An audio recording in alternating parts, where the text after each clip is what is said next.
Hello, আসসালামু আলাইকুম। কেমন আছেন সবাই? আশা করি ভালো আছেন। আলহামদুলিল্লাহ আমিও ভালো আছি। আচ্ছা, আজকে বেসিক্যালি যে ভিডিওটা নিয়ে আসছি সেটা হচ্ছে WhatsApp রিলেটেড ছোট, ছোট কিছু ইম্পোর্টেন্ট কিছু টিপস আরকি অ্যাকচুয়ালি আমি অবজার্ভ করে দেখেছি যে এগুলো খুবই প্রয়োজনীয় বাট আমরা অনেক সময় এটা মিস করে ফেলি। সো কথা না বাড়াই কাজে চলে যাই। একটু কেয়ারফুলি দেখবেন। আমি WhatsAppটা পিসিতে লগইন করে নিয়েছি। আচ্ছা, আমার মোবাইলের এটা। আমাদের এখন দরকার কি? আমাদের একটা ইমেজ আমরা ডকুমেন্ট করতে চাচ্ছি যেন রেজোলিউশনটা না নষ্ট হয়। এটা অনেকে জিজ্ঞেস করলে এটা বিষয়টা বুঝতে পারে না যে আসলে ইমেজ ডকুমেন্ট মানে কি পিডিএফ করে দেবো কিনা? নো। একটু খেয়াল করে দেখেন। আমরা এই বাটনটায় যদি প্রেস করি মোবাইলের, আমরা এই বাটনটায় প্রেস করছি। এখানে প্রেস করছি দেখেন। ডকুমেন্ট নামে একটা অপশন চলে আসছে এখানে। সো ডকুমেন্টে ক্লিক করি। ডকুমেন্টে ক্লিক করার পরে চুজ ফ্রম গ্যালারি আমি গ্যালারি থেকে নিব। এই ফটোটা আমি এখানে সেন্ড করছি দেখেন। আমার এখানে রেজুলেশন আসছে 3.9 আমার এখানে রেজুলেশন আসছে 3.9 এমবি। তার মানে ফটোটা এইভাবেই যাবে, এটার কোনো কোয়ালিটি লস হবে না। বাট এটা যদি আমি ইমেজ করে পাঠাই সরাসরি এইখান থেকে ইমেজ অপশনে গিয়ে যদি পাঠাই তাহলে এটার রেজুলেশনটা অনেক লস হয়ে যাবে। তখন এটা কিন্তু আর আগের মতো রেজুলেশনটা এখানে শো করবে না। সো এটা গেল কিভাবে ইমেজটা ডকুমেন্ট করবেন। আর আরেকটা বিষয় হচ্ছে এখানে সেটিংস অপশনে চলে যাই আমরা। অ্যাকাউন্ট সেটিং এর মধ্যে গিয়ে নাম্বারটা চেঞ্জ করতে পারি। অনেকেই হয়তো এক নাম্বার দিয়ে হোয়াটসঅ্যাপ ব্যবহার করছেন, তখন আবার যদি মনে হয় যে নাম্বারটা চেঞ্জ করলে মনে হয় হোয়াটসঅ্যাপ চেঞ্জ হয়ে যাবে, না, এই যে এখানে একটা অপশন আছে চেঞ্জ ইউর নাম্বার। সো এইখানে আপনি যদি ক্লিক করেন, চেঞ্জ ইউর নাম্বারে যদি ক্লিক করেন, এই যে নেক্সট একটা অপশন চলে আসছে। আমরা এখানে যাব। এখানে হচ্ছে আপনার ওল্ড ফোন নাম্বার, আপনার মানে হোয়াটসঅ্যাপটা কোন ফোন নাম্বার দিয়ে এখন চলছে সেই ফোন নাম্বারটা, আর নিউ ফোন নাম্বার কোন নাম্বার দিয়ে আপনি হোয়াটসঅ্যাপটা চালাতে চাচ্ছেন ওই নাম্বারটা এখানে দিবেন। ওইখানে দেওয়ার পরে নেক্সট করে দিবেন। ব্যাস, এখানে ফোন নাম্বার দেওয়া নাই এই জন্য এটা লিখে দিয়েছে, আপনার এটা হয়ে যাবে। আচ্ছা, তারপর একটা বিষয় আছে খুব ইম্পর্টেন্ট, এটা একটু খেয়াল করে দেখবেন। প্রাইভেসি। আমরা প্রাইভেসির মধ্যে যদি যাই, প্রোফাইল ফটো নামে একটা অপশন আছে।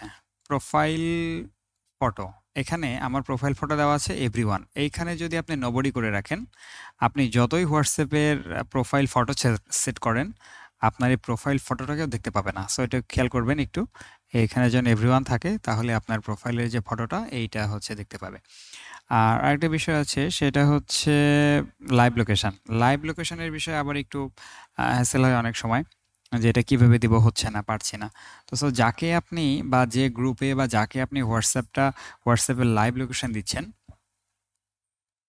ঠিক এই জায়গাটায় ক্লিক করবেন। এই যে এখানে ক্লিক করার সঙ্গে সঙ্গে আপনারা দেখেন অপশন চলে আসছে লোকেশন। এই যে লোকেশন। সো এইখানে যদি আমি ক্লিক দিয়ে দেই, এই দেখেন এখানে চলে আসছে শেয়ার লাইভ লোকেশন। সো আপনি যদি শেয়ার লাইভ লোকেশনে প্রেস করেন, তাহলে দেখেন এখানে আপনার একটা অপশন দেখাচ্ছে তিনটা। একটা হচ্ছে যে আপনি 15 মিনিটের জন্য দিবেন, 1 ঘন্টার জন্য দিবেন, না 8 ঘন্টার জন্য দিবেন। সো আমার রিকোয়ারমেন্ট ছিল 8 ঘন্টার জন্য। সো আপনি 8 ঘন্টা প্রেস করে দেন, ওনার কাছে লোকেশনটা চলে যাবে বা ওই গ্রুপে লোকেশনটা চলে যাবে। So thank you very much. আর আমার মনে হয় কোনো হোয়াটসঅ্যাপ রিলেটেড মোটামুটি যে ইনফরমেশনগুলো ছিল এগুলো দেওয়ার চেষ্টা করলাম। তারপরে যদি হোয়াটসঅ্যাপ রিলেটেড কোনো ইনফরমেশনের প্রয়োজন হয়, আর এই যে সিলি ম্যাটারগুলো যেগুলো আপনারা হচ্ছে ফটো চেঞ্জ করা বা হচ্ছে আপনার থিম চেঞ্জ করা, এই যে থিম চেঞ্জ করা কোথায় গেল, এই যে থিম থিম চেঞ্জ করা, ওয়ালপেপার সেট করা, এগুলো অলমোস্ট আপনারা জানেন। সো এগুলো আপনারা জানেন। থ্যাংক ইউ, বেশি ইম্পর্টেন্ট ছিল ওই বিষয়টা। Thanks for watching.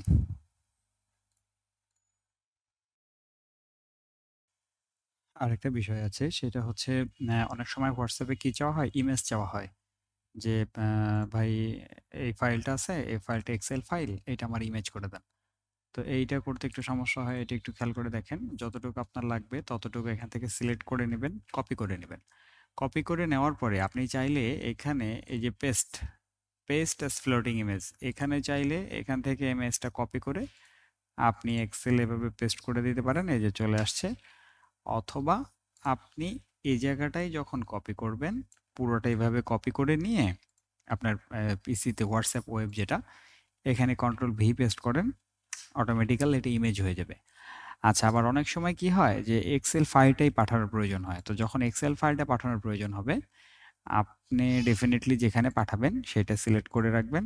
আপনি প্লাস আইকন এখান থেকে ডকুমেন্ট, এখান থেকেও আপনি এক্সেল পাঠাইতে পারেন, অথবা ডিরেক্টলি এই ফাইলটা ধরে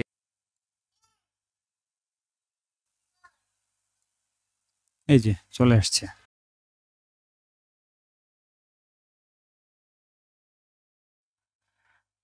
ইমেজ গেল। এবার আপনি যদি এখান থেকে এক্সেল ফাইলটা ধরে এখানে নিয়ে এসে ছেড়ে দেন, দেখেন ফাইলটা এখানে চলে আসছে। ফাইলটা চলে আসছে, সেন্ড করে দেন। এই যে এক্সেল ফাইলটা এখানে চলে গেল। সো ইমেজ এবং এক্সেল ফাইল কিভাবে দিতে হবে এটা একটু দেখে নিলেন। Thank you, thanks for watching.